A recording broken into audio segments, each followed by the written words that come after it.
Welcome to the Vault Studios NFL podcast, an Australian twist on all things NFL. The boys are cracking into a nice cold beer from Burnley Brewing. Let's join them.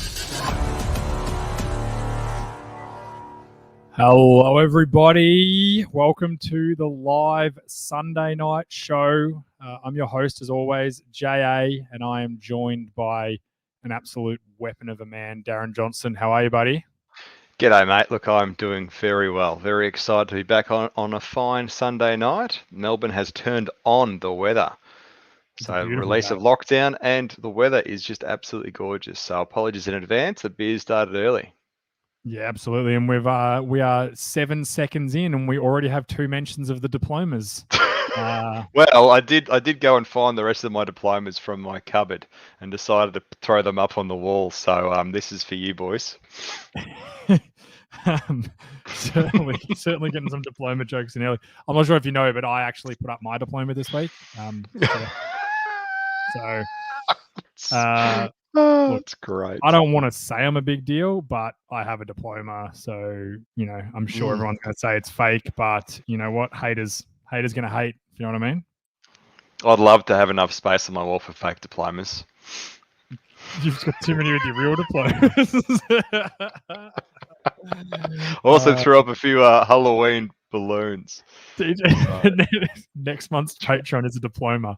Well, that's actually a great segue. Great segue. Great t-shirt, because we've got some huge news about our Patreon giveaway that we do every month. Obviously, for $10 a month, you can sign up to our Patreon and you go in the running to win either we select 2 people in the Wheel of Doom, and you can win a signed jersey or helmet or a box of beer from Burnley Brewing. And we now have a massive announcement.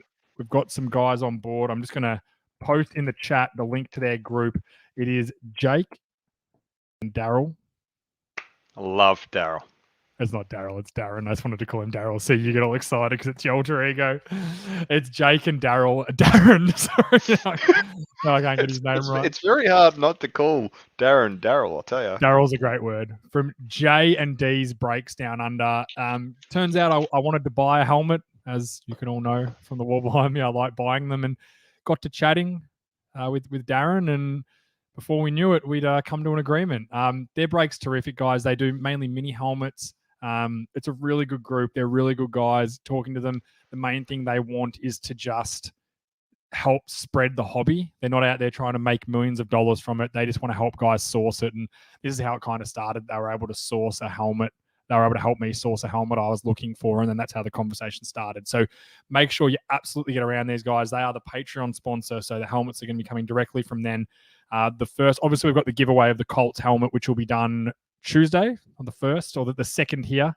And yeah, that'll be done on Tuesday. And then the next helmet will be announced then. I'm not going to give it away, but it is a superstar running back from the St. Louis Rams is the first helmet.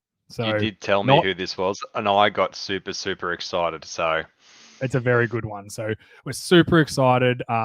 Jake and Darren from J and D's Breaks. And as I said, I've just posted in all the chats, whether you're on YouTube, Twitter, or Facebook, their group. Get in there, flood them, absolutely look after them, guys, because they're a great bunch of boys. So I don't know if they have diplomas. I'll have to see, potentially. They should. I think maybe diplomas in sourcing helmets. Then Hayden Ellis, though. Get me a Panthers one so I can use it as a bed chamber. Is a bed chamber a toilet? Is that what that is? No, a bed chamber is like a bedroom, somewhere someone sleeps. So that's super creepy, Haydos. I don't know how you're going to sleep in a mini helmet. Actually, as a Panthers fan right now, I think I'd be trying to sleep in a helmet too. So yeah, you could definitely fit. But yeah, that's it. Big announcement. But without further ado, let's get started. That is super exciting. Thursday night football. Daryl, what was your take on it? I thought it was a terrific game. It was one of the best Thursday nights of the year. Absolutely. For me, this is actually the best Friday night game of the entire year. Aaron Rodgers and his Packers are absolutely steaming at the moment, and they came up against a really solid Cardinals defense, and they've been one of the top 5 defenses all year. And I actually think that the Packers defense now are sneaky good. And I felt that they held Kyler Murray and all the weapons that we've been talking about to a pretty decent margin. And right up to the last 5 minutes, it could have went a minute and a half, could have went either way. So for me, Aaron Rodgers is right back on the accelerator, and I'm actually pretty excited for these Packers now going forward. He's looking outstanding, Aaron. And I just want to discuss like this. It was kind of the Packers got out to a bit of a lead. Then Arizona came back. I thought Kyler Murray was good. Hopkins pulling his hamstring on the first play on the 50-yard touchdown, which I'm sorry, the penalty to draw it back for the stiff arm, turn it up. That was soft as butter. That should have been a walk-in touchdown. Anyway, he pulls his hamstring. That changed the offense from there. I think you lose your main guy. It allowed. He came on in the second half, though. He came on in the second half. He wasn't the same. He made a few decent cuts early on in his return, and you can tell that each one of those decent cuts, which he's known for, actually hurt. So all of his routes then became rounded, and obviously they weren't throwing it to him. Regan, that I know you're talking about when he got drilled late as anything and thrown into the ground after he threw the touchdown. That's one of the best photos you'll find all year. There's people dressing up like him for Halloween with their just wearing a helmet with it strung up his face. It was very funny. But can we talk? And supposedly he was doing that. Yeah, go DJ. No, I was going to say, did you see that he was actually growing his hair and his beard for his Halloween outfit? And I haven't yet to see it yet, but supposedly it's on the news. So I haven't just yet looked it up, but that's why he's looking like a derelict hobo. Yeah. But yes, that final play of the game, I tell you what. Basically, it was a running play that got checked. So basically, what if he likes the look with Green, he can check to him, and then he throws basically it's basically called an inside ball. So the receiver crosses the face of the corner, gets in position, he just throws it to his back shoulder. So he just catches it, shields him off and catches it. Bit of a basketball play sort of thing, like posting up. AJ Green didn't get the call or didn't read the call. He said it was his fault. He said he didn't hear it. He made a mistake. And then the ball goes straight to the corner, who juggles it a couple of times and intercepted it. Rasul Douglas, who was cut by the Cardinals earlier in the year. It was a pretty cool moment for him. Absolutely. Now, I actually felt like that's a weird mistake by a veteran of AJ Green. So, for me, I actually straight away went, "Oh, this is interesting." But yeah, so for me, the game was actually, it had everything for me. I really loved it. The one thing I was scared about, and I still am, is that Kyler Murray limped off the field. He says with a minute to go. He said he's fine. Would you, though, as the Cardinals franchise, looking at how his entire season has gone, would you give him a week to just cool that hamstring? No. This has been the problem with Kyler Murray. He's got off to hot starts. He got off to a hot start last season, not as good as this season, and then the injuries came, and he was ineffective moving around. So it limited his game because he is small. If you can keep him in the pocket, it's very hard for him to throw the ball. But look, it's a concern. Let's see how it plays out. I'm not going to. Yeah, no Hopkins, no JJ Watt. I was going to say, if this was 5 years, if this was 5 years ago, no Hopkins and no JJ Watt in the same team, you'd be pretty concerned about, wouldn't you? I'm concerned about Hopkins. It's not 5 years ago. Hopkins is a massive part of that offense. Zach Ertz literally walked into that offense and he just made a presence too. So I'm still really excited. I'm all over the Cardinals at the moment. This was a great win by Green Bay, undermanned, outgunned, and Rodgers has got it. It just shows how the brilliance of Aaron Rodgers, and it put them into Super Bowl contention for me. I think that the Packers can certainly compete this year, and I think I don't remember the last year they weren't. I actually can't remember in my entire time. Well, they've had Rodgers that whole time. So even then, they had Brett Favre before that. The Packers have been a contender, nearly a contender for the playoffs, I should say, nearly every year that I've actually watched football. So, and I imagine they will be this year. Yeah, all right. Absolutely. Let's move on to our previews, and we'll start with the rapid fire games. DJ, I'll read them out. You give who's going to win and why, and then I'll do the same, and then we move on. Let's start with the Bengals at the Jets. Easy, Bengals. And the absolute answer is Joe Burrow, Jamar Chase. And I don't think that anyone's going to slow them down at the moment in their next 5 games. And they're going to win by a fair margin. I couldn't agree more. And the only thing I'm going to change is they just traded for Joe Flacco. That's how desperate they were with Kyle Wilson hurt. Zach Wilson hurt. So have fun, Jets fans. This is going to be a bloodbath. Titans at Colts. No, this is. See, for me, it had nothing to do with the Jets. Sorry, I've just gone to the wrong game. Rams. Oh, I'm happy to talk about Titans and Colts. No, we're going to. Rams. Yeah. Rams for me, they still have the best offense. I think their offensive structure in the entire NFL. Their defense is still strong. They still have a bloke, I don't know if you've heard of him, called Aaron Donald, and Jalen Ramsey, not too far behind him on the same defense. So I think that they're going to win this extremely comfortably.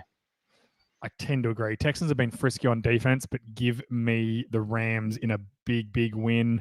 Eagles at the Lions, at the defeated Lions right now.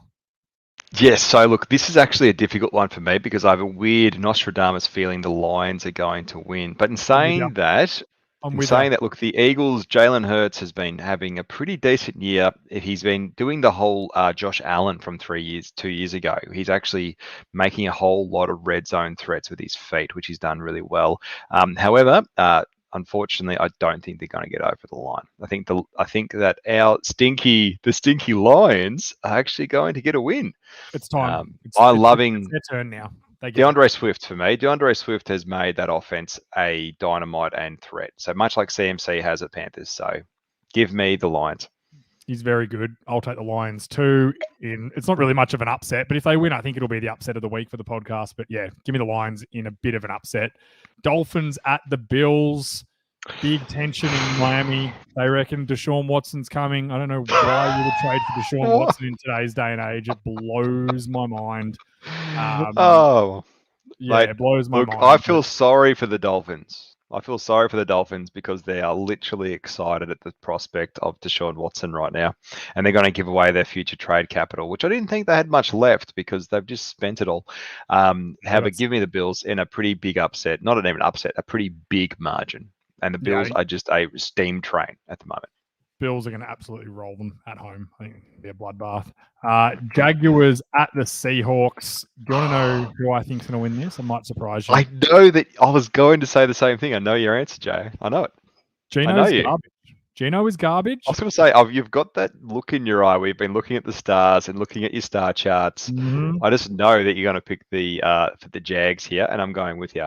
I'm taking the Jags. I think they're going to win it in a big spot. I think the Seahawks defense is incredibly average.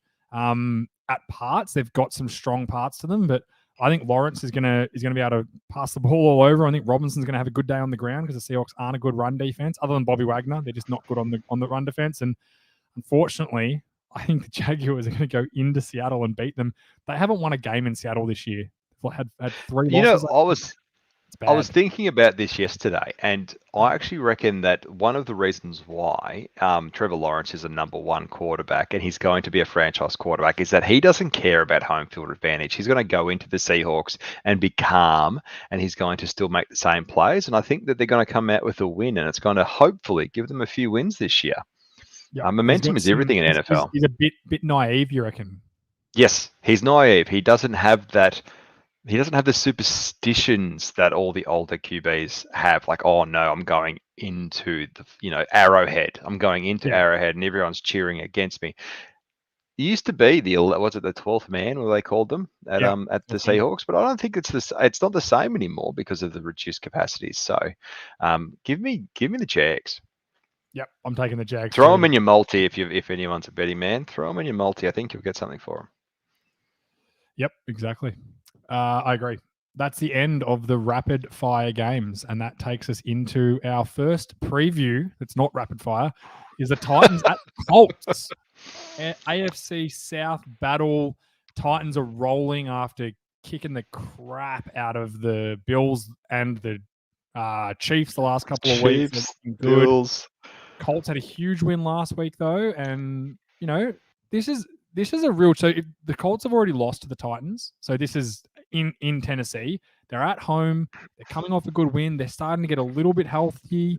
Antonio Pittman's starting to get going. Whereas on the flip side, you've got the Titans who are feeling real good about themselves. Is that Michael Pittman? Michael Pittman Jr.? Yeah, Michael Pittman Jr.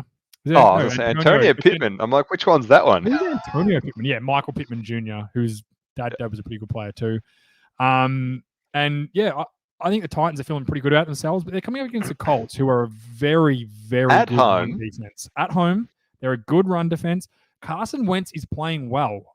I don't care what people tell me his stats. Rah, rah, rah. He has been the biggest improver from when he was at the Eagles. One of the biggest improvers I've ever seen from the quarterback position. He looks more like he's the Super Bowl year guy than he was the last year at the Eagles. He looks better. I think he fights hard. He plays hard. They've got Quentin Nelson back, which makes a difference. Taylor is a great running back. He's a terrific running back. Is he Derrick Henry? No. But the Titans on defense aren't great. I'm not getting excited about them shutting down a crappy Chiefs offense right now. They're not good. So I think I'm taking the Colts. I'm feeling the Colts at home. The AFC South has to stay relevant, and this game's got to be a win to keep it relevant. Yep. So, look, for me, I'm not concerned about the Colts offense. I'm not concerned about the Colts defense, and I'm not concerned about the Titans offense. I'm concerned about the Titans run defense. Jonathan Taylor has been toweling up defenses who are pretty good over the past few weeks, even when they had a loss. They've got Haynes in the backfield as well as that. They've actually got a change of pace back. Their offensive line is actually pretty solid, which they've been able to make, 4.5 yards per on average per carry. I've read that earlier this morning. And so basically, I'm actually thinking that this is one of the more evenly placed games. Now, for me, I'm going to go with the Titans purely because I'm going with the momentum train. King Henry, 2 out of the past 3 games, he's rushed for 3 touchdowns and over 150 yards. Give me King Henry in any form at the moment. He had a quiet week last week and they still had a win. So for me this week he's going to go bang. It's going to be closer, I guess, than we really think. It's going to be within a score. But for me it's going to be one of the ones to watch. If you're willing to get up at 4 a.m. in the morning, do so and put this game on. I am as well. Sign me up. This is going to be a good game. And this is going to be an absolute ripper. Regan asked the question, am I correct in saying that the person with the second most rushing yards is closer to 26 than they are to Henry? Yes, and second most rushing yards right now is actually Jonathan Taylor from the Colts. It is Jonathan Taylor. 579 yards, but Derrick Henry is 290 yards in front of him at first. But did you notice, though, that last week, Henry didn't add much to that total? So realistically, Henry has his hamstrings are probably feeling pretty fresh this week. And that, if I was a Colts fan, would make me concerned. Absolutely. I think it's going to be a really good game. Division games, DJ. We constantly talk about division games. And it's a 50-50. It's a 50-50 exactly. No matter what. Yep. So you're going the Colts at home, and I'm going the Titans going in to give the Colts a smack on the bottom. I just want the Colts to be relevant. I don't, because if the Titans win this game, they go to 6-2, and the Colts go to 3-6. Plus, they've lost the head-to-head. They've lost both games against them. So they're 4 games behind with half a season to go. I just don't think you can physically catch it up. So the division's gone, and then they're fighting for a wild card, which is just as difficult right now in the AFC. I want the Colts AFC's wild card. You actually need to have a winning division total. It's insane. I think you're gonna need 11 wins to make the playoffs in the AFC and the NFC just quietly. I think they're both pretty good. It's very top loaded at the moment, but I'm taking the Giants will get there, right? Yeah. Good. I don't know. The good thing about the Giants are that we get to talk about them later, and it might not be. I'm really excited. I'm really excited for next year. Steelers at Browns. This is a bit of a similar situation. The Browns are beaten to the pulp. They've got so many injuries. They're banged up. They can still run the ball well no matter who's there. But let's be honest, they beat the Broncos last week on Thursday Night Football, who are not a good football team. The Broncos are really struggling. Wait. Let's just rephrase that, JA. Their team isn't a great team. They have a very strong defense, and we've been plugging this defense since week 1. They have a very good front 7. They've got a really solid back 4, literally. So they are actually a very good defense. They're a lackluster offense. They don't. Yes. So the hard thing is that they went in and beat the Broncos. Yes. The Broncos didn't get anything offensively. So for me, I wouldn't be reading too much into that. But I actually think that Skinny's Steelers are going to go in and take the Browns win, a Browns scalp from their home field. So I'm actually going with you, Skinny, this week. I'm going with the Steelers. I think that Najee Harris is actually starting to come into his own. I'm thinking that also because they're starting to get a run game, people are having to stack the box, other defenses, and which opens up the Deontay Johnson, the Juju, so they're actually opening up their passing game because they've developed their running game. So I'm thinking that although we've been teasing the stinky Steelers all year, I'm actually thinking that they're going to go in and get a very hard to win away game at the Browns, who have been a good team. I think that they're missing a few. My only problem is Big Ben can't run. No. He's not agile. He's going to have a lot of slants. He's going to have a lot of bubble passes and screens because them boys are coming. Well, that's the thing. I've been going back and forth about this game all day. I think it's going to be a good game. If the Browns don't win this, they will be last in the division. Isn't that crazy to think about? Isn't that crazy with their list on offense and defense? Look, I know that. Jarvis Landry's been injured a lot of the year. OBJ has been injured and then not really effective. Seriously though, we were pegging them to be the top of the division by a mile, and at the moment they're fighting to stay relevant in that division, which is it's a really weird thought, to be honest. I was really expecting the Browns to be smashing it this year and the Steelers to be really bad. So I'm actually pretty excited to see how this game's going to go. I think all that said, I think the Steelers have a chance here, but I just think the Browns are too good. I think they're going to win the game. I know Baker's back. As you said, like Myles Garrett's going to be steaming off that edge against a really bad offensive line. I don't know who's going to block him. I don't know who's going to block Clowney. I know they're missing a few guys. Because if you're blocking Clowney, you're not blocking Garrett. No, and I'm just like, although I think the Steelers could do it on the road, I believe in the Browns too much, and I think they're going to win this game. I think even with all the injuries, they're going to win this football game. Yes. But hey, yeah, look, I'm not feeling good about it at all. I'm not either. But look, sometimes you just need to trust our mate Skinny. Like that's all I'm saying. I do love Skinny, but he didn't send a message last week, so I'm getting on him. Oh, maybe he's sick. Maybe he's so excited about his Steelers this week, he just can't even talk. 49ers at the Bears. This game's not that exciting. I probably could have put it in the rapid fire. I just wanted to quickly discuss the Bears are 3-4. They're still in contention for the NFC. I think they're so bad. I think the 49ers are really struggling too. Unfortunately, they're in a tough division. Garoppolo struggled. They are hurt. Trent Williams isn't going to play this week. Their left tackle, who's a big shit. Team. They can't get, other than Deebo Samuel, they can get really nothing going on offense. And Garoppolo struggled. And I know Lunch Tray is back. I believe he's back in the lineup this week. He's not starting. Yeah, he was questionable. He trained all week, so he will be on the field. It's just that they'll probably bring him in for the red zone carries like they have previously in the past. The entire week, 7 weeks, he only had one start, so he's going to bring him in for that Wildcat offense kind of look. But other than that, this is a kind of weird, boring game. Like, give it 2 years ago, I would say the 49ers and the Bears are the most exciting defenses in the NFL. Yeah. Whereas at the moment, I'm like, God, when is Allen Robinson going to get a trade? Yeah. And I'm really looking forward to seeing Nick Bosa actually have proper rehabilitation from his knee reconstruction, because he actually hasn't seemed like as much of an impact as he previously was. So this is, for me, not a bit of a lackluster game. Sorry to all those 49ers and Bears fans out there. Whereas 2 years ago, I would have been frothing about this game. Yeah, absolutely. Look, I just think I think my take on this, the only thing I really want to discuss on this game is this is the last time we see Jimmy Garoppolo play for the 49ers. I don't think he finishes this game. I think Lunch Trade comes in. I don't think they look, unless there's a bad injury. I just don't think we see Garoppolo play meaningful minutes for the 49ers ever again. I think unless Trey is injured, that's how I can see it.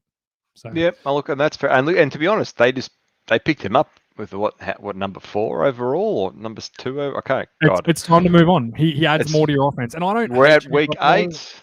We're at week 8. Like, it won't be far away from the actual reins being handed officially. They might give him an extra week or 2 based on his injury, but apart from that, I think you're right. I think it's very much soon will be Lunch Tray gets his shot. Justin Fields though, look, I'm taking the Bears. taking the Bears too at I'm home. taking the Bears. I reckon at home, young quarterback. He seems from watching the QB1. He seems like a bloke who's all built on momentum and environment, and he'll be at a home. They'll be all yelling his name. He has a lot of reasons to succeed when he hasn't played overly well in the past couple of weeks. So I'm taking the Bears at home. Yeah, me too. Taking them at home. Panthers at the Falcons. Again, this one could have easily. I don't know why you've got that in there. Well, game this is a bit of a, preview section. it's similar to the Colts. This is a bit of a what do they call it? It's close. Cornered animal game. The Panthers need to come out and win this football game. I'm telling you, they need to go into Atlanta and win this game, or they are done. Their season is over. Darnold has struggled, but no one's been that good around him either. It's really easy to point the finger and go, Darnold's the problem here. He's not a good quarterback. But he was great the first 3 weeks when they had McCaffrey. He was great. I disagree. I disagree because your entire play starts from your quarterback. He started reaching and he started throwing interceptions, which is what screwed him at the Jets. So for me, if your QB is cool, calm, and collected, even though you've got injuries, even though you're up against it, the QB, like look, Tom Brady, when they were losing, he was not throwing picks left, right, and center. He got benched. So for me, this actually comes down to him himself. He needs to step up and actually take control of that team. For me, the Falcons aren't good. They're not good. Their offense isn't great at all. Their defense isn't great at all. If the Panthers can't beat the Falcons, then they are nothing this year. Give me unfortunately. Kyle Pitts, though. Give me every. Isn't he exciting to watch? We mentioned this at the start of the year, but tell you what, Kyle Pitts, he gets separation. His route running is excellent. His athleticism is out of sight. They try to match him up against a safety or a corner, but for some reason they can get him up against a linebacker, and all of a sudden he is miles beyond it. And I think from what Regs has said is that potentially maybe it's Matty Ice that's done. Maybe it is time to actually look at the draft next year for a young QB. You have to, but Matty Ryan's been pretty good this year. He's won them a couple. He's been consistent, hasn't he? Yeah, but this one was right on the verge to going to rapid fire, and if it was next week, it probably would. But I just wanted the Panthers got to show rapid fire. Panthers have got to win it, and I just like the Panthers defense. I like the Panthers defense. Let's get into more some so of than the entire team. Patriots at the Chargers. So excited for this game. I don't know why. I get why people are excited, but the Patriots have only won 3 games. They've beaten the Jets twice, and I think they beat Miami. I don't think they lost to Miami. I don't think they've been that good. They played better. Their offense is starting to open up. Mac Jones is playing better. You did watch the entirety of the Patriots versus the Cowboys. That's and is that the only entirety game you've watched the Patriots? No, unfortunately, I've watched them play 3 or 4 times, and I find them to be a snooze fest. Except for the last couple of weeks. I was going to say, they're so boring. The last couple of weeks. They've still been boring. They've been check downs. They haven't passed a pass over 15 yards. Like, it's still similar, except the Patriots defense is starting to play a little bit better and start getting a little up and about, which gives McCorkle a few more opportunities on offense. And for me, this game is basically the boring Patriots versus the exciting and risk-taking Chargers. I think that the Chargers are going to win. Look, I think that Justin Herbert, he is Lamar Jackson from 2 years ago. Like the people just don't know what to do with him. He's making really good decisions. He's got really good pocket presence, and he's throwing pretty good in the run. So for me, the Chargers are the team to beat this year. I know that you and Richie feel the same. I like the Patriots. I think the Patriots are actually better than we gave them credit for. I think they're a little bit above average because check down Charlie sometimes works. Yeah, but the team with less takeaways. The Chargers are the worst run defense in football. They're dreadful. And the Patriots are going to recognize that, and they're going to try and run after them. My issue with this game is, right, I don't see how if the Chargers get going on offense, which they've had 1 game this year where they have, actually 2. They didn't really get going against the Cowboys either, and they still almost won that game. Who did they lose to a couple of weeks ago when their offense was dreadful? Was it the Titans? I can't remember. It's a pretty decent team. The Rams. It wasn't exactly like... I would be okay if your team lost to the Rams. Like if that was the team you lost to, you'd be a bit happier than losing to the Giants. Yes, absolutely. But that's the thing. Like if they get going and put up points, I just don't know how are the Patriots going to keep up with them. I just don't think they can because the Chargers are so explosive on offense. So I think the Chargers will win this. I think it'll be Belichick doesn't lose games by a lot. He doesn't get blown out often. He's very good at keeping things close and finding ways to find some success. I think this game will go to the last quarter and the Chargers will run away with it with a couple of scores in the last quarter. Probably win it by 10 points, maybe 14 around that mark. But I'm taking the Chargers at home. Yep. Not really a home. I think the interesting thing here is actually that I think that the Patriots defense in their secondary is so strong have been for years. Is Stephen Gilmore still playing this week? Stephen Gilmore now plays for the Panthers, and he's playing for the Panthers this week. Oh, there you go. Cool, because I haven't seen any highlights for Stephen Gilmore at all. He hasn't played all year. So the way I've thought is that for some reason, their secondary hasn't been as strong as they have been in previous years, and now that makes a lot of sense. So look at Keenan Allen, Mike Williams. You've got Austin Eckler, who's a pass catcher as well as an electric back. I just don't think the Patriots defense, who are pretty strong still, can keep up with that whatsoever. Who is your gut feeling game this week, JA? Is this your Nostradamus moment? Yeah, it's the Lions, Scotty. Lions over the Eagles. They're going to break the 0-7. Do you think that's that big of an upset, though? No, it's just my gut feeling. It'd be easy. It's easy to sit here and go, the You're Eagles. You're pretty good at picking random, horribly placed. Well, the other one, I guess I'm not really having a gut feeling. The other gut feeling I guess I could be getting is probably a better gut feeling is Jaguars going into Seattle and beating Seattle. I think that's going to happen too. I've got a couple. Yes, actually, that's what I don't have any. And you also, we will get to our Monday night preview shortly, JA. But I think that one might count. It won't. I'm promising you that. Let's get to the football team known as Washington, formerly known as Washington Arskins. I won't say the word. They are going to the Broncos. This will be the last time. Whoever loses this game, it will be the last time I discuss them on a preview show because they will go straight to rapid fire because I don't rate either of these teams. The fun part about this week is it's two good defenses with two terrible quarterbacks going at it. You've got Taylor Heineke, who I swear looks like the best quarterback in the league sometimes, and then completely misreads the guy and throws an easy interception on the next play. Like, I've never seen an up and down as high as Tyler Heineke. He's just dreadful to watch. He's unbearable. On the other side, you've got Teddy Bridgewater, who I believe he's still the starter. He's unbearable to watch for the other thing. There's no excitement whatsoever when you watch this guy. And I like him, and I wish there was, and there's tons of good reports saying that everyone loves him and he's a good bloke and all that sort of stuff. And that's great. Bottom line is there is nothing dynamic about the Broncos offense. There's nothing going on. They don't run the ball well. They don't pass the ball well. They're really quite milk toast is my favorite bland color. Milk toast. Milk toast. It's an awful color. It's like the color of a crappy diploma from a TAFE. You've spent way too long in the paint aisle at Bunnings. You know that there are many better aisles there. Milk toast is what the Broncos are. And I don't know what to pick. And the only reason, DJ, I'm going with the Broncos here is because of the last 8 weeks you've been plugging them the whole time. So much. No, and I hate Washington. I am so happy every week. Who's their DN? Now I can't remember. Chase Young. Great football player. Don't get me wrong. He's outstanding. And if he was at the Cowboys, I'd love him. But the fake intensity, like the fake, it might not be fake. I don't know, but it just. As an Australian, you feel like that all the way from Australia.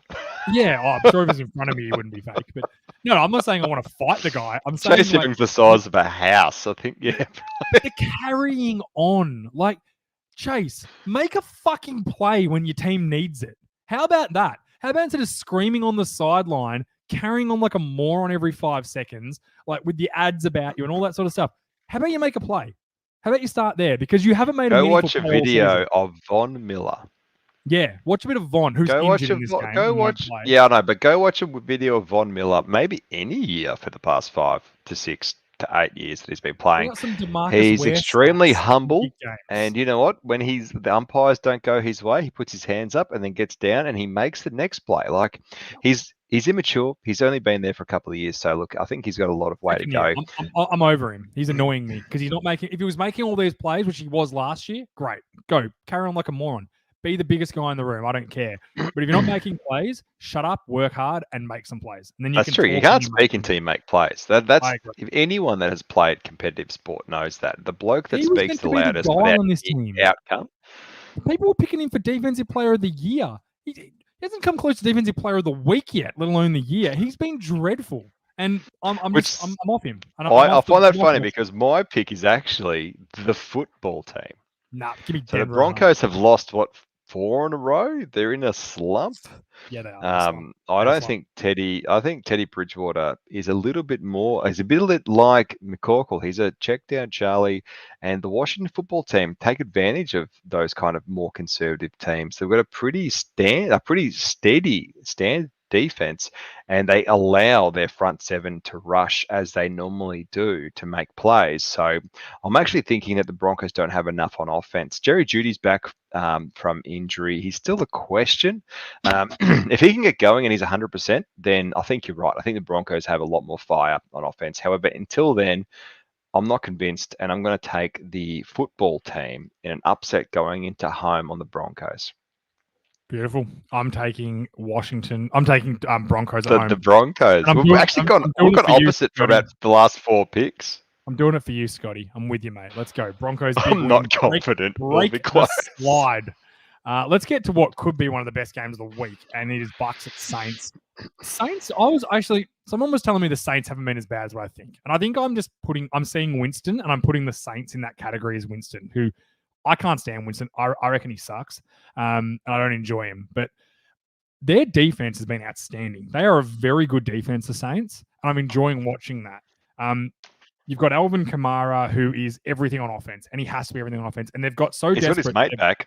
Yeah, they've traded for Mark Ingram. They gave a 7th-round pick up who for Mark knows Ingram. the offense. He's going to be a great. It's not like he's walking in as a brand new signing that doesn't know the offense. He's literally going to play this week, and he is literally going to have an immediate impact because Mark Ingram, if people have been watching him, is a very good running back. Yeah, he's fine. He's a good number 2. He's a great number 2, and I think he was a good number 1. Like literally as a number 2, That's actually a pretty fair point. But as a number 2, he's going to literally be back in his element. Like I'm really excited to see how him and Kamara go together. Yeah, absolutely. I think it's going to be good. But on the other side, you've got the Bucks. Tom Brady is absolutely rolling. I think he puts points up in this game. Mike Evans is going to get into it with Lattimore. They're going to go at it. How good is that going to be, though? I think Antonio. Back. Okay. He's been injured. So he's out. Sorry, it's just been. I thought Brown was actually still out. 6 minutes ago he was announced, so he's out. But look, both teams pretty well balanced, really. Like I'm really excited. Saints need this at home. Like they're 4-2, which I can't believe they are. It's all Alvin Kamara and the defense, but I think the Bucks strong offensive line, strong passing attack. They can run the ball. I think they'll be able to do enough against the Saints on the road. I think they're just a much better team than them. And Brady's playing. So I'm actually thinking, are Saints back in New Orleans? Yes, they are. Yeah, they're back. So when you go back to New Orleans, you're back to your home stadium, you're back to the normal routines. And I know that we often speak about the actual benefits of a 50-50 when it comes to a home game. The home game does make a pretty significant advantage. New Orleans, they're traveling 3/4 across the country. The Bucks, that is. So look, I'm actually going to take the Saints here, even though I love the Bucks. I think the Bucks are really in for another playoff contending here. Brady is just insane. But look, Gronk is carrying an injury. Sherman's carrying an injury. Levante David is carrying an injury. So if they are playing, they're not going to be 100%. And look, I think that Sean Payton is another wizard. And I'm thinking that with Mr. Winston, if he doesn't throw too many picks, I'm thinking they're going to just by a small margin going to pip them at the line. Yeah, I can't look past the Bucks. I think Brady's playing too. That's fair. Do you reckon though? Like Lattimore for 1 pick this game. What do you reckon? No, I don't think Brady throws. I don't think he throws one. Unless he has one, has an off day. I think he's playing too well. I think Brady's a chance to win MVP. I know we're all carrying on. He is actually. If you look at Brady, if you've watched his games this year, he's a red hot chance if he continues to win MVP. He's been that good. So let's move on to the Sunday night football game. My Cowboys are going to Minnesota. I'm stressed about this, Deej. I'm already stressed and hasn't even started yet. When I had a look at this, I was scared for you. I'm not scared. I'll paint you a picture. That the Cowboys, look, Dak has been questionable all week, and you mentioned he's trained both training sessions before the game, so that's great. Now, unfortunately, he's been carrying injury from last year. They've been really holding back on him running. They've been holding back on the options that used to make him so dangerous. They're going into Minnesota, and look, Minnesota actually, they've had how many games this year? They've actually had 3-4 games to overtime. Like they could easily be a much higher win-loss ratio than they are currently. I think that Kirk Cousins has been playing a very steadfast game. He hasn't been making too many risks. I'm thinking that their offense is pretty stock standard, but they get the job done. Their defense is still exciting. They're still able to jump the balls, all those things that the Minnesota Vikings have done the past few years. So I'm thinking that Richie's bet on the Vikings getting to the playoffs might actually be clear now. Like, I'm actually thinking they're going to get there, and I'm thinking the Cowboys are going to be a casualty on that, Jay. Yeah, look, their run defense is good. No, their run defense is terrible. It's an awful run defense. That's actually their weakness. They're the worst in the league at tackling the running back. Sorry, I read the wrong thing. Before contact on the running back. Yeah, they're the opposite. I was going to say, I just read it. I don't like this game. And you mentioned Prescott being, not carrying the ball as much. That's a Prescott decision. There are times where he could run with it, and it frustrates me. He could run for an easy 10 yards, and he throws the ball, and it doesn't always work. But that's what, like, for example, the game-winning touchdown. Sometimes it's CeeDee Lamb 35 yards later. And that's the thing. And that's what the game-winning touchdown was. He could have booted out and scrambled with that for 10 yards, got him in field goal range, whatever. Instead, he held the ball a bit longer, saw CeeDee Lamb break out, and thought, yep, I'm going to win this game right now. So I like the way he's playing. I would like him to run with it a bit more, but in saying that, if I don't want him to get hit at all. I don't want Prescott to get touched. And I think McCarthy also thinks that, Jay. Yeah, I don't think they want him out there. Lyle Collins back from suspension. He'll slot back in. I have a quick hot take on that. So Terrence Steele's been filling in at right tackle and playing really well. I would put Lyle Collins. He used to play left guard for the Cowboys before they moved him. I would slot him in at left guard, take Williams out, who's been the biggest struggler on the line. Now, he hasn't been bad, but Steele's been a lot better than him. I would take him out and I put Lyle Collins at left guard and just strengthen that line. But there's rumors Smith won't play, so it's a great time to come back. If Prescott plays this game, I think the Cowboys win. I think they win it. They run all over the Vikings. Zeke's playing really well. If he's 100%. Yeah, if he's 100%. If he's banged up, it's not a good sign, and I think because Dak 100% is extremely dangerous, extremely potent. It really allows for Elliott and Pollard to actually get a run on, because if he's on song, then their entire defense need to respect his feet, they need to respect his arm, and then allows for the running game and the actual zone plays to actually progress. So for me, you're right. If he's 100%, then this is actually a much closer game and a much higher likelihood that the Cowboys win. Your mate, God, his name has just jumped on mine. You're number 11, the bloke who you just Parsons. Oh, Parsons. You mentioned 2 weeks ago. Watch this guy. This guy is just insane. I watched him, and it scared me because I'm a Giants fan. We play in the same division, and this bloke is going to just be destroying Daniel Jones for the next 10 years. So as much as I've given you shit about the Vikings for the past 10 minutes, I'm actually going to say I'm taking the Cowboys going in and upsetting the Vikings at home. If Prescott plays, I'm taking the Cowboys, but it's a trap game. Like, Jefferson's really good. Thielen's a really good player. The offense is working well. Cousins has been taking shots downfield. And doing really well. That being said, if this is a shootout, I'm taking the Cowboys, right? And if it's a close game and Prescott plays, I'm backing Kirk Cousins to make a big mistake in a big game like he always does. This is the problem. He never wins primetime games. It's the big rap for him. So if the Vikings win this game and Kirk Cousins actually has a good performance and wins it, I'll actually be really happy for Kirk Cousins because I like him a lot. But he just has had bad moments. He reminds me of Tony Romo a bit. back in the day. Probably not as good. Oh, he's not. No. Kirk Cousins happened to be in a good situation where he got paid. He got paid when no other QBs getting paid, and they just kind of went, look, we have no choice now. Let's put it all on him. So I still think he isn't the most exciting quarterback. He's been making some really good decisions. He hasn't been making any massive screw-ups. Like you said, it feels like a big game play. Big game play up, he tends to struggle. So, and for the Vikings, they need as many wins as they can get right now to stay relevant in that division. 3-3, when you're 50-50, you need to be more than that. So the Cowboys, anytime that anyone in that stinky division gets a win, it's one step closer to the playoffs. So, like I said, I'm going for the Cowboys going into Vikings and taking the win. Yeah, I'm taking the Cowboys. Though, I feel really odd about that, JA. I feel like you're going to be messaging me all morning about it. I'm not feeling good about it. You know how stressed I get on a Monday morning. Far out. I'm not feeling good. Let's go to the last game of the week, Monday Night Football. Your Giants going into the Chiefs spelt wrong. Well done, James. I was actually going to... I saw that. I was going to say something. At least I recognised it from looking at it. Normally I don't. Oh, that's true. I before E. No, E before... I before E, except after C. Unless you're foreign, strange. I'm going to give my take for you here, because I know what I want to hear you talk about your Giants. Two things. First of all, Daniel Jones isn't the problem with the Giants offense. There are much bigger problems than Daniel Jones with that offense. Much bigger. I'm going to leave that there. Secondly, anyone who thinks, and people are going to be like, oh, I got a feeling the Giants, you are wrong. The Chiefs are going to kick 7 shades of Sunday out of the Giants at home.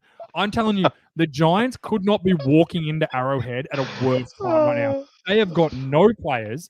Their offensive line is dog shit. They could not block me and you, DJ, right now. That's how bad they are traveling. I'm quick over a yard, though, so I get we could throw me, you, and DJ on. I remember you and Richie on this line, on that line, and actually, I'd say Richie's also pretty quick. Yeah, I think you would be the one. You would be the one that would be the weak link there, Jay. Destroy that absolute idiot. He's so bad. And that's I think the Giants are walking in to a trap without even realizing it. They are going to get massacred by the Chiefs in Arrowhead. You can feel free to agree with me, or you can feel free to tell me why they're not. I think you're going to have a hard time smelling it. Well, look, I am one of the worst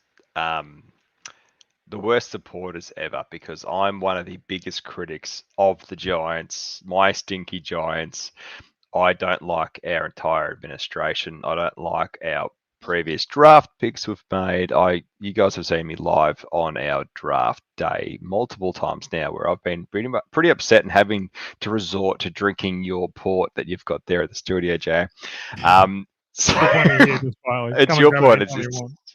Stop telling me it's I don't want the port. It's delicious. It's I'm delicious. Sorry coming out in such a public forum. I don't want to drink the port. I don't like it. You do. It's really good for breakfast on draft day. But for me, I think that the offensive line is still developing, and I don't think they actually have the right mix just yet. They've got a couple of good young rookies who they actually didn't know much about, who are going to be good in the next few years, potentially.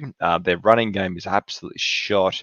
Barkley is either not 100% come back from injury, or the fact that he's come back behind a stinky line. Daniel Jones is a fumble king. Hold on with Barkley for a sec, though. So you're telling me, right, this guy steps on someone's foot and he's going to miss a month? Is he made of paper mache? Low ankle sprain. Fuck off! Like, honestly, this guy every time he gets touched, he misses a month. Did you see his ankle? His ankle was literally like, this is a normal ligament or whatever, and it was like a fist. So when that happens, it means that your ligament has been avulsed. So basically, it means that it's just like exploded. So luckily, it did come off the bone. So it's going to take a little while. But either way, I actually think that Booker has been the better running back this year for the Giants. Booker has actually made more yards per carry. He looks like he's a bit more hungry to make yards. He's running downfield, which Barkley doesn't do very well. The Giants have been actually rallying behind him pretty well. Like, the Giants played pretty well the last couple of weeks, even though we just got destroyed by better teams. Our defense is looking I'm not going to say solid. I'm going to say Martinez is doing pretty well on running, and McKinney's been doing okay in the backfield. We need to trade a bunch of players and rebuild. So we're shit. The Chiefs, also lost Jabril Peppers for the season. Well, the season's over. He'd only been playing every third down. Like, he actually wasn't playing his entire role that he had previously. So I'm not sure what that's about. So he's not a huge loss to our current scheme. The Chiefs, though, I'm going to focus more on the Chiefs than my stinky Giants. I don't think many teams after their past couple of weeks are going to come into Arrowhead and they're going to take it off them, because I think that they have something to prove. They're actually not that banged up. Like, they actually have just made a few bad decisions. I think Mahomes is going to come out and play a really sharp game. And I think that the Chiefs are going to win soundly, but not just because it's against my stinky Giants. I think it's going to be a pretty low scoring game, under 20 for each team, because I don't think the Giants have a horrible defense, but I'm thinking the Chiefs need to reset their offensive scheme. So if you absolutely wipe the floor with you. I find that I find we will see, and unfortunately, I will watch the game, and I watched the whole game, even if we're getting absolutely destroyed. It really upsets me. But James Doino's posts on Facebook make it all, or on Twitter make it all worth it. So I've got to get him back on soon. God, he's get him back on. He's hilarious. He is the angriest Giant supporter I've ever heard about. All right, that's it. I'm taking the Chiefs. You're taking the Chiefs, yeah? Sure. I'm absolutely taking the Chiefs. That brings us to the end of the show. Thank you, everyone, for tuning in. Thank you to the boys at J and D's Breaks. I posted it earlier. I think I've got it. I'm going to post it again. Yes, I do. Post it again, guys. Make sure you get in there. Show them some love. Get around their breaks. It's mainly mini helmets. They might do some full-size stuff. I'm not really sure yet, but the next Patreon helmet coming from there, it's a St. Louis Rams weapon champion. Maybe he was a part of the greatest show on turf. Maybe. I don't know. If you know what the greatest I would say he was. If you don't know what the greatest show on turf is, here's the 2 steps how to find out. Take off your Tom Brady Patriots jersey and Google it. That's how you work. Or Google who is the best running back of all time, and he'll be in the top 5. It doesn't matter what engine you look at, I think. 10, I reckon. I don't reckon top 5. He's up there, though. Sure? He's very good. Sure? Very good. Yeah, I could name 3. Certainly pass receiving running backs. He changed the game. So he was awesome. Oh, absolutely. And he also had the weirdest, non-athletic body shape in the entire history of the NFL. It's a big crazy. It's a big weird. If you don't know who it is, I'm curious to see if anyone can guess. Yeah, send us a message if you can guess it. DJ, thank you for tuning in. Thank you for jumping in and doing the show with me. I really appreciate it. Thank you, everyone, for tuning in. And you'll see us next Sunday night for the live show. Tomorrow night, the podcast being recorded. Have a good Australia Day, everyone, as well. Happy Australia Day. Enjoy your day. We're back out of lockdown. Everyone should get out there, have a couple of beers together. That's Tuesday. Have I got it wrong? Or Melbourne Cup Day. Sorry. What am I talking about? Have a great Melbourne Cup Day on Tuesday. Invasion Day, yeah. The race that stops the nation is on Tuesday, Melbourne Cup. Enjoy that day. Get around, have some beers with your mates. Monday night, recording the podcast, we'll have the preview show for the recap college football show. I think that comes out. It'll come out either tonight or tomorrow morning. Depends on the boys get to it. Depends how many beers they've had today, I guess. Fantasy football show. Lovely get around day. All the guys. Get around it. DJ, thank you, and we'll see everyone next week. Pleasure.